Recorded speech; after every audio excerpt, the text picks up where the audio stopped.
They say pain changes a man, but betrayal creates a new one. My name is Michael Reed. I'm 46, and I used to think my life was predictable in all the right ways. Morning coffee at 6. Drive to the office by 7. Dinner with my wife, Claire, at 8. Sleep. Repeat. 15 years of marriage built on routine, trust, and quiet love, or so I thought. We lived in a small town just outside of Seattle, surrounded by pine trees and rain that seemed to fall even when the sky looked clear. Claire worked as a financial consultant for a private firm, Roth and Anders. She loved her job, or at least she said so. She loved the clients, the travel, the endless late nights. I didn't question it. Maybe I should have. Everything began to crumble the day I found her second phone. It was hidden in the pocket of her travel bag, the one she used for business trips. It wasn't locked. Maybe she wanted me to find it. Maybe she stopped caring. I wish I never opened it. There were messages, hundreds of them. Some were innocent. Others weren't. Photos, private jokes, and one phrase repeated too often to ignore. He doesn't know. Yet, my stomach turned. The man's name in her messages was Ethan Cross. At first, I thought he was some corporate partner. But then I saw a message from 2 nights ago. Hotels booked under your name again. Don't be late this time. We can't afford another mistake. It wasn't the tone of lovers. It was businesslike, cold, precise, and something about that chilled me more than any intimate word could have. When she came home that evening, I didn't confront her. Not yet. Instead, I started watching, listening. I noticed small things, a faint scent of cologne I didn't own, her nervous glances at her phone, the way she flinched when I mentioned her firm's name. I hired a private investigator 2 days later, an old friend named Derek Vaughn. He'd served with me back in the Marines before he got into surveillance work. When I told him what I'd found, he didn't smirk, didn't pity me. He just said, "All right, Mike, let's find out what she's hiding." For the next week, I barely slept. Derek sent me updates every night. At first, it looked like a standard affair.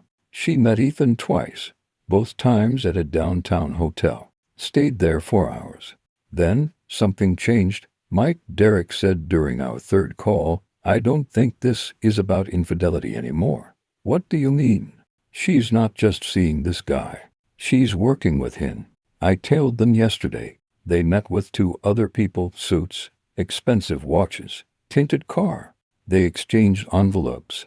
Your wife handed something over." I felt a strange numbness spread through me. What kind of envelopes? Documents. Maybe financials. I couldn't see the details, but she's moving data. Confidential stuff. Could be corporate espionage, could be worse. Double quotes worse. That word echoed in my head all night. The next morning, Claire told me she'd have to fly to Chicago for a client emergency. She smiled as she said it. That soft, familiar smile, the one that used to melt every defense I had, but that day it only made me sick. While she was gone, I went through her study. Nothing at first, until I checked the vent behind her desk. A hidden flash drive taped to the inside. The files were encrypted, but one folder name stood out. Project Echo. There was a PDF that wasn't locked. It was a contract signed by Roth and Anders Financial, Helix Industries, and the Department of Defense. What the hell was a financial consultant doing tied to the Department of Defense? I copied everything to my laptop, encrypted it myself, and called Derek. "Find out who the hell Helix Industries is," I said. He called back the next day, voice tense. "Mike, Helix isn't a regular company. They're on the government's restricted vendor list. They handle cognitive research, behavioral engineering, psychological control experiments. That kind of thing." "You're saying Claire's working for them?" He hesitated. "Maybe not just working. Maybe participating." My blood ran cold. The night she returned, I confronted her. She walked into the house, her hair wet from the rain, suitcase dragging behind her. When she saw my face, she froze. "Mike, what's wrong?" I held up the flash drive. "You tell me." Her eyes widened, just slightly. Then she smiled. Not the warm smile I remembered. This one was sharp, mechanical, practiced. Where did you find that?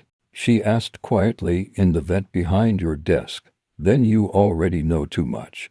Before I could respond, she reached into her coat pocket, not for a weapon, but for her phone. She pressed something on the screen. Within seconds, the lights in the house flickered. My laptop, still open on the table, went black. Every single file gone? What did you do? I shouted. Protecting you, she said. You shouldn't have looked. They'll come now. Through Helix. They monitor everything. She stepped closer. I could see tears in her eyes, but they looked wrong. As if she was crying because she had to, not because she wanted to. I never wanted you involved, she whispered. You weren't supposed to remember any of this, remember? Then she said the words that would haunt me for the rest of my life. Michael, this isn't the first time we've had this conversation. That night she disappeared. No trace. No credit card activity. No phone signal. No security footage. Just gone. And somehow, deep down, I already knew Helix took her. Or maybe she went back willingly. But one thing was certain. If she thought she could erase me like a hard drive, she was wrong. Because now, I wasn't looking for forgiveness. I was looking for the truth, and I was willing to burn the whole system down to find it. Rain hammered the windshield as I drove through the night, the wipers fighting a losing battle. Seattle blurred behind me, gray lights dissolving into the dark. I didn't know where I was going, only that I couldn't stay. Claire was gone, and Helix was real. Derek's voice echoed in my head. Behavioral control, memory manipulation. It sounded insane, until I saw how she looked at me that night like she'd seen me die before. I pulled into an old motel off Route 2, the kind of place that smelled of mildew and regret. Checked in under a fake name, paid cash, sat on the edge of the bed, staring at the flash drive, the one she hadn't managed to erase. It still contained a single file. A video. I hesitated before playing it. The screen flickered, and Claire appeared, pale, tired, hair pulled back. She was in a lab, the Helix logo visible behind her. If you're seeing this, Michael, I failed. But maybe it's not too late. You deserve to know what they did to you. My pulse quickened. You weren't supposed to be part of the experiment. You were supposed to be the observer. But after the first test failed, they needed someone who could be reprogrammed, someone with emotional resilience, someone who loved too much to let go. She took a shaky breath. They wiped your memory 3 times. Every cycle, you found me again. Every cycle, you discovered the truth. And every time, I tried to stop it. They said it was for the greater good, that your mind could help them. Perfect Project Echo. But they lied, Michael. They always lied. The video ended abruptly, leaving me with the sound of my own heartbeat. 3 times. They had erased me 3 times. I stumbled into the bathroom, gripping the sink, staring at my reflection, bloodshot eyes, stubble, exhaustion carved into every line. Who the hell was I? The flash drive slipped from my fingers, clattering onto the tiles. When I picked it up, something inside it rattled, a hidden compartment. I pried it open with my pocket knife. Inside was a small memory card, barely visible. Derek would know how to crack it. The next morning, I met him in an abandoned parking lot near Snohomish. His van looked like hell, cracked windshield, rust spots. But the tech inside was cutting edge. You look like you haven't slept in days, he said. I haven't. Just tell me you can read this. He plugged the card into his laptop. Lines of code filled the screen, then a series of encrypted folders. One of them opened, hundreds of image files, each labeled with a date and a name. He clicked one at random.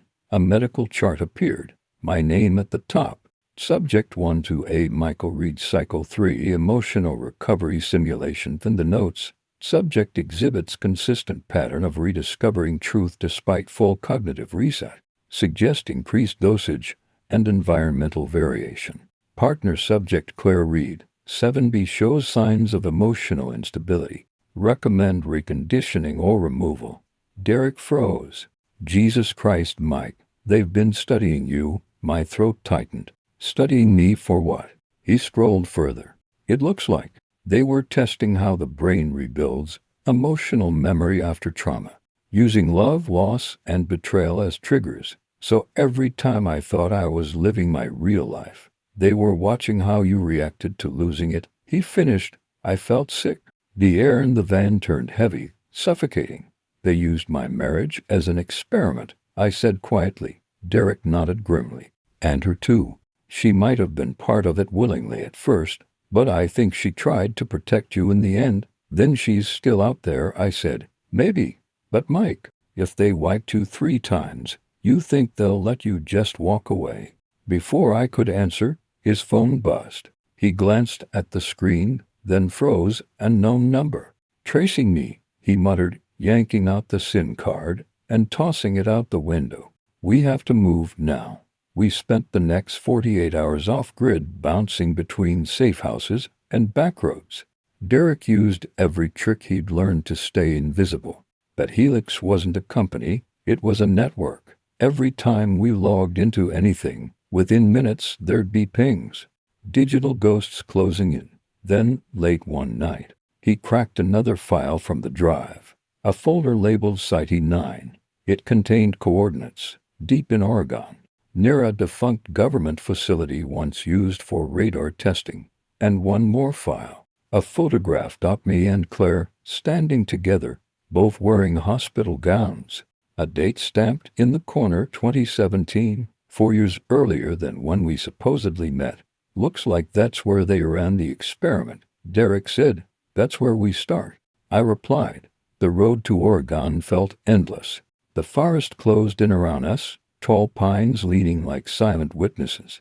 The rain turned to mist as we neared the coordinates. GPS cut out completely. No signal, no reception. The trees thinned, revealing a vast clearing, concrete ruins half buried under moss, and vines. Faded signs read, U.S. Research Command Site 9. This is it, Derek murmured. We pried open a rusted door and stepped inside. The air was thick with decay. My flashlight beam danced across broken terminals and glass chambers lining the walls. One chamber still had power, faint blue light pulsing inside. I approached slowly. Inside was a chair, electrodes, dried blood, and a tag that read Subject 12A. My stomach twisted. This was my chamber. I whispered. Derek crouched beside a terminal, brushing away dust. The power's still partially active. Maybe we can pull logs. He started typing. The monitor flickered, revealing a series of fragmented video feeds. Each one showed experiments in progress, men and women in rooms, reliving memories on repeat, crying, screaming, forgetting. Then another feed opened. Claire. She was sitting in the same chair I had seen, eyes wide, murmuring something to someone off screen. A voice responded, calm, male, authoritative. Cycle 4 begins now. Prepare Subject 7B for memory implantation. Subject 12A will re-enter simulation once parameters are stable. Jesus Christ, Derek muttered. They were planning another round. Can you trace where this feed's coming from? He nodded. It's not live, it's archived. But there's metadata. Looks like the next site's called Helix Nexus. Location redacted. Before he could dig deeper, a sudden beeping filled the room. Red lights flashed. Motion sensors. Derek hissed. They know we're here. We sprinted through the corridors. A static filled the speakers. A voice echoed through the intercom, the same one from the video. Mr. Reed, you were never meant to remember this. But you always do. My blood ran cold. Let's see how far your love takes you this time. The exit loomed ahead. Gunfire erupted behind us, masked figures flooding the hall.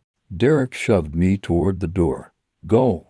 I'll hold them off. I'm not leaving you. He gave me a tight smile. I've already been erased once. Brother, don't make it for nothing. Before I could stop him, he turned and fired. The sound echoed through the facility as I dove outside, the forest swallowing me whole. The gunfire stopped. Then silence. I kept running until my lungs burned. When I finally stopped, the facility was a faint glow behind me, orange light licking the sky. They'd set it on fire again, erasing evidence, but they couldn't erase me. Not this time. I looked down at my hand. Derek had slipped something into my pocket before he pushed me away, a small, blood-stained key card with a single word printed on it, Nexus. That night, under the cold stars, I made a promise that no matter what they erased, no matter what they'd taken, I'd find her, and I'd make Helix remember me.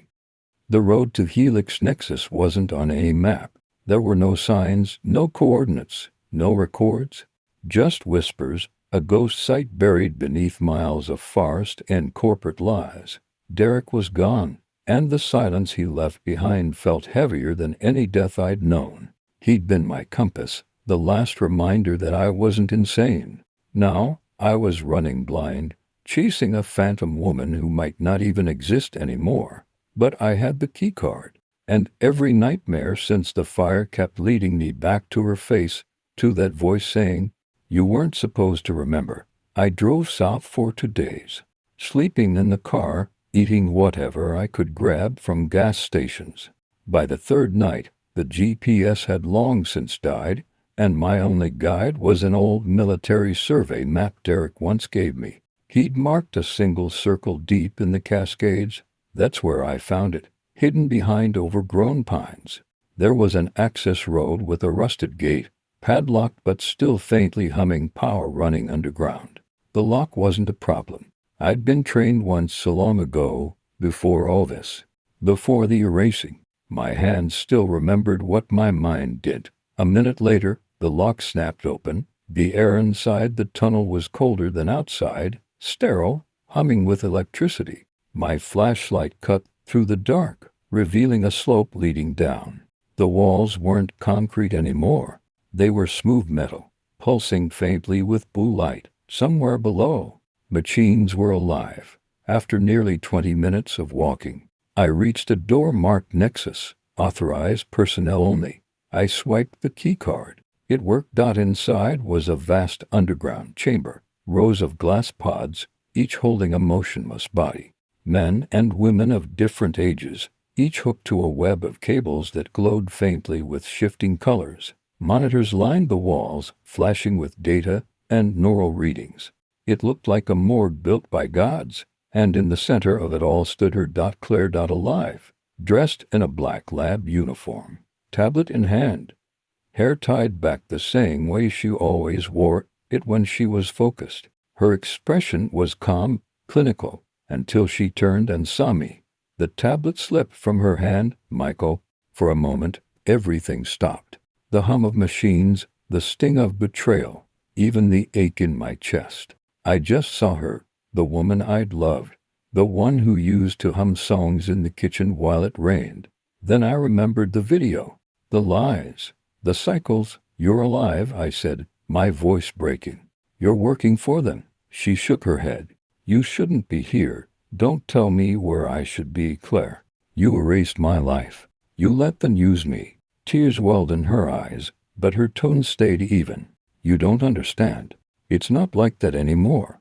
Things changed after the last cycle. Helix isn't just running experiments now. They're building memories, controlling narratives, making people believe they lived entire lives that never happened." I stepped closer.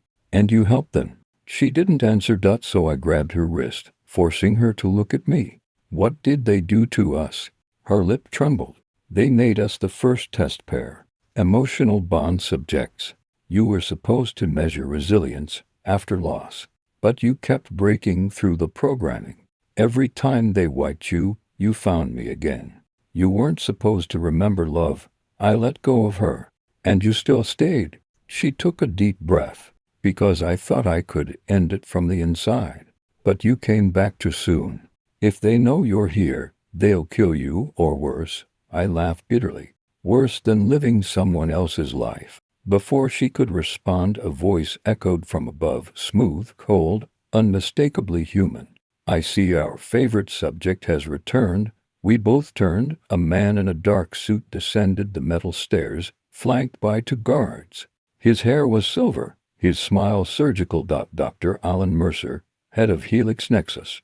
I recognized him instantly, not from this life, but from flashes in my dreams. He was the voice from the tapes. "Mr. Reed," he said calmly, "you've made quite the habit of surviving things designed to destroy you." I clenched my fists. "You turned me into a lab rat." "No," Mercer corrected. "We turned you into proof. Proof that emotion, love, grief, betrayal, can be engineered. You, my friend, are living evidence that humanity is programmable." Claire stepped forward. "Alan, stop this. You don't need him anymore." Mercer's eyes glinted. "Oh, but we do. You see, Subject 12A's emotional loop keeps destabilizing. Every time we reset him, he reawakens. That's what makes him valuable. He's not failing, he's evolving." He turned to me, smiling faintly. "And this time, we won't need to erase you. You'll erase yourself." Before I could move, the floor beneath me buzzed. The blue lights intensified. The room seemed to spin, reality bending around the edges. Claire screamed something, but the words twisted, warping in my ears. I fell to my knees, vision splintering. Mercer's voice was distant now, almost fading into the static. "Initiate memory collapse protocol." When I opened my eyes, I was no longer in the chamber. I was sitting in my living room. The rain outside. Coffee on the table. Claire in the kitchen, humming. For a moment, I almost believed it was real. The smell of breakfast, the soft light, the comfort of normality. But then I looked at my hands, trembling, covered in blood. "Claire," I whispered. She turned, smiling gently. "You're up early, honey." The same line, the same tone, the same scene. My heart raced. I'd been here before. I stood abruptly, the walls shifting. "No, no, this isn't real." Her smile didn't fade. "You're just tired, Michael. Come sit." I grabbed a knife from the counter, cutting my palm. Pain shot through, but no blood came out. Just static. It wasn't a dream. It was a simulation. I roared and smashed the table. The room flickered, revealing glimpses beneath the illusion. Wires, monitors, a sterile white room beyond the fake kitchen walls. End program. I shouted. "End it." And then Claire appeared again, not the one in the apron, but the one from the lab, behind the glass. "Michael, listen to me," she cried. "They've trapped you in a recursive loop. You're inside the memory core. How do I get out? Look for the signal. They're feeding it through your emotional center, your grief. You have to face it, not fight it." Mercer's voice cut through the static. "Don't listen to her. She's just another construct now. We backed her consciousness up years ago." Her image flickered. "Michael, please." The world began to tear apart. Half kitchen, half laboratory, both collapsing into light. I couldn't tell what was real anymore. Then I saw it, through the glitching space. My own body lying in a helix pod. And Mercer standing beside it. He was still talking, calm, methodical. "Cycle 5 complete. Prepare for reintegration." "No," I whispered. "Not again." With every ounce of strength I had left, I slammed my hand against the glass barrier of my fake world. The walls shattered like ice. I fell through light, through noise, through memory itself. When I came to, I was lying on a cold floor in the real Nexus facility. The pods were still glowing, but some alarms were blaring. The feedback loop had overloaded. Claire was there, kneeling beside me. Her face was pale, her eyes wild with relief. "You did it," she said. "You broke the cycle." I looked around. Mercer was gone. The guards, too. The system was collapsing. "Claire, are you real?" She nodded slowly. "For now. But they'll reboot everything soon. We have to leave." I tried to stand, but my legs were weak. "Why help me now?" Her voice broke. "Because," I remembered, too. "They thought they could erase my guilt, but some things stay." I remember us. The ground shook violently, lights flickering red. She grabbed my hand. "Come on, Michael. This is our last chance." We ran through the corridors as explosions tore through the base. The world behind us was unraveling, data streams and smoke mixing into chaos. I didn't know if we were escaping or just moving deeper into another illusion.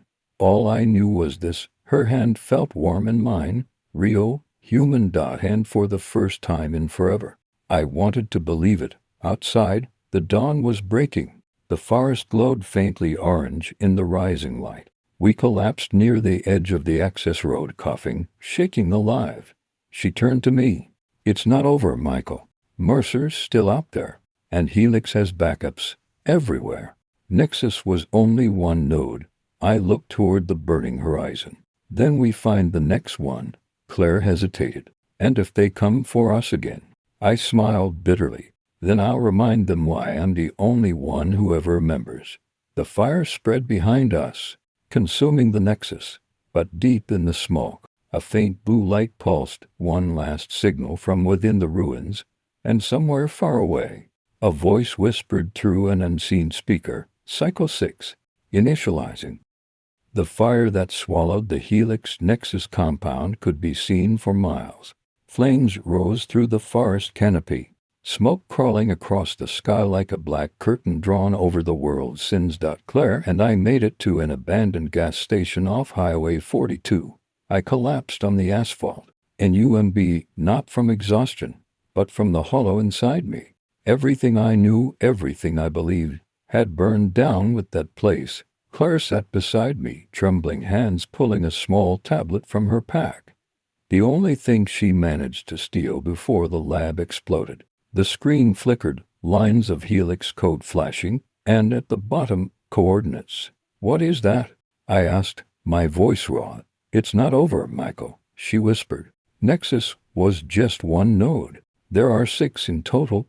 The next one's beneath a city called Ringwood, Montana. I stared at her. You're telling me there's another lab under a town full of innocent people? She nodded slowly. They've already begun the next phase. Not test subjects in chambers. An entire population. Through signals, networks, subconscious broadcasts. The rage built in my chest like a storm. You knew, I suspected, she said, voice cracking. But after the last cycle they erased my access. I didn't know Mercer would launch the mass sync protocol. Mercer's alive, I said quietly. I saw his eyes before everything went dark. He didn't die in that fire. He didn't, Claire replied. He backed himself up. His consciousness lives on their servers. I looked away.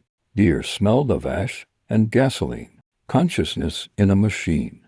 People erased and rewritten. And me, a man who'd already died 3 times. Where do we go now? I asked. To Rainwood, she said. But not directly. If we want to survive, we disappear. Mercer knows every pattern in your mind. If we want to fight him, we have to think like ghosts. 2 days later, we were back on the road.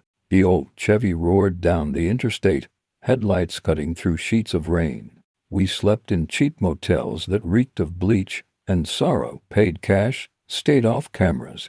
Claire worked silently beside me, eyes fixed on her monitor. Sometimes, I caught myself watching her longer than I should. She wasn't the same woman I once loved. Her eyes carried something darker now, deeper. Secrets she could never say out loud. Remember what you told me back in the lab? I finally asked. That I wasn't supposed to remember love. She didn't look up. And yet you still do. I do, I said. And hate too. She smiled faintly. Both make you human. That's why they'll never win. Rainwood looked peaceful from a distance. Clean streets, cafes, families laughing. But the closer we got, the more wrong it felt. The smiles were too perfect. The movements too synchronized. They're already under his control, Claire murmured. Mercer's testing a new broadcast. A neural field embedded in Wi-Fi adds even dreams. And you can stop it. Maybe. But I'll need access to the city's main server. It's beneath the town hall. And who has the access code? Her eyes hardened. The mayor. But he's not human. He's one of Mercer's vessels. We waited until nightfall. The town slept under a drizzle that blurred the streetlights. Claire pulled a small black cube from her pocket. What's that? I asked. A memory injector. If I can touch him, even for a second, I can extract Mercer's stored consciousness. And if it fails, then he'll know we're here. We'd broken through a maintenance door. Old instincts kicked in, quiet steps, controlled breathing, weapon ready. The mayor's office was dimly lit. He sat behind a massive oak desk, typing. When he looked up, my blood ran cold. His face was too perfect. No wrinkles, no pores. Like skin stretched over a machine. "Can I help you?" he asked in a voice that was disturbingly calm. Claire stepped forward. "We're looking for answers, Dr. Mercer." His smile widened, thin and cruel. "So, you found me again, Claire." I raised my gun. He didn't even flinch. "Brave, Michael," he said, "but pointless. I am no longer bound by flesh. You can kill this shell, but not the mind behind it." Claire lunged. Her hand clamped onto his wrist as the injector flared bright blue. Mercer screamed, and suddenly the room exploded in flashes of memory. I saw cities, labs, thousands of faces repeating the same expressions, the same motions. And then, the tower. Black steel, reaching into the clouds. The Helix logo gleaming at its peak. "Project Ascend. What the hell is that?" I shouted over the noise. Claire's voice shook. "The final stage. Mercer wants to upload every consciousness on Earth into his network. No pain, no love, no freedom." Mercer's voice broke through, distorted by static but still smiling. "And no death, Claire. No suffering. Just unity." I pulled the trigger. Once, twice. His body hit the floor like a dropped puppet, eyes fading to gray. Claire crouched beside him, pulling a microchip from his pocket. "We've got his data," she said. "But we don't have much time. His backup copies are already reactivating." I glanced at the monitor. Red text flashed across the screen. "Backup initializing. Ascend protocol 20%. We have to destroy the core," I said. "If we do, the whole city burns," she whispered. "Then let it burn." We ran through the hallways as alarms screamed. The basement glowed blue, the mainframe pulsing like a beating heart. Claire connected her injector to the central node. "1 minute," she said. "No more." I watched her fingers dance across the keys. She was shaking, but not from fear, from resolve. "If something goes wrong," she began. Stay," I said. "I've already died, Claire. If this stops him, it'll be worth it." A tear traced down her cheek. "You were always stubborn, even when we weren't real. Maybe that's what made us real," I said. The console flashed red. "Core overload, 90%. 95%. Claire hit the final command. The world trembled. "Run," she yelled. I grabbed her hand, but the explosion came first, light and heat swallowing everything. When I opened my eyes, the world was quiet. Rainwood burned in the distance, flames crawling across its streets. Claire sat beside me, blood on her arm but still breathing. "Did we do it?" I asked. She looked at the horizon. "Yes. But Mercer didn't die. He moved." "Where?" Her eyes glowed faintly in the dark. "Into the cloud. He's everywhere now." We sat in silence, watching smoke drift toward the stars, and then, through the static in the air, I heard it, faint, mechanical, like a whisper carried by the wind. Cycle 7. Initializing. The rain hadn't stopped in 3 days. It fell endlessly, washing the ashes of Rainwood into the soil. The city was gone, nothing left but smoke and memory. We found shelter in an old radio tower 20 miles out. I hadn't spoken much since the fire. Neither had Claire. She sat in front of a broken console, the glow of her tablet lighting her tired face. "Mercer's not gone," she murmured, as if trying to convince herself. I didn't answer. I knew she was right. He was somewhere above us now, not in flesh, not even in a building. He had become the signal. That night, I dreamed of him. I stood in an endless white space. There were no walls, no ceiling, just light. And from the light came a voice, smooth, calm, familiar. "Michael, you never learn, do you?" I turned. Mercer stood before me, or what looked like him, his body made of shifting code, his eyes pure static. "You keep fighting what you already are." "What the hell are you talking about? You think you're real, but you're not. You're one of us, a construct, the perfect copy of the original Michael Reed who died 4 years ago in the first Helix test." The ground beneath me cracked. My heart pounded in my chest, or what I thought was my chest. "You were our proof," he continued. Proof that consciousness could be reborn in code. You think you escaped the cycles, but you never left them. You're just another simulation. Running loose, I fell to my knees. That's not true, isn't it? He stepped closer. Why do you think you never age? Why do you think you wake up every time you die? And then I saw flashes. Myself in the lab. Dozens of versions of me, hooked to machines. Each dying, each rebooting. And Claire beside me every time, whispering the same words. You have to remember, she was never your wife, Mercer said softly. She was your handler. Her task was to keep you stable, to see how long a digital mind could sustain emotional trauma before corruption. I wanted to scream, but instead, I woke up. The rain still fell. Claire was gone. Her tablet lay open on the table, displaying lines of code and one message, Nexus. Uplink live. Location trace Eastern Grid. She'd gone after him, alone. I didn't think. I just ran. It took me half a day to reach the old satellite array where the signal originated. A steel skeleton in the middle of nowhere, buzzing faintly with power. And inside, surrounded by cables and flickering monitors, was Claire. She looked up as I entered. You shouldn't have come. You left me a trail. You knew I'd follow. Her eyes were red, not from crying, from the glow of the screens reflecting off her irises. He's not in the cloud anymore, she said quietly. He's here. In me. My breath caught. What do you mean? He infected me when I linked to the network. I thought I could trap him, but he's rewriting my neural code. She staggered, gripping the console for support. Claire, stop. We can fix this. She shook her head. You still don't get it, Michael. You were never supposed to be fixed. You're part of him. You're data too. Her words hit harder than any bullet. Then why can I still feel?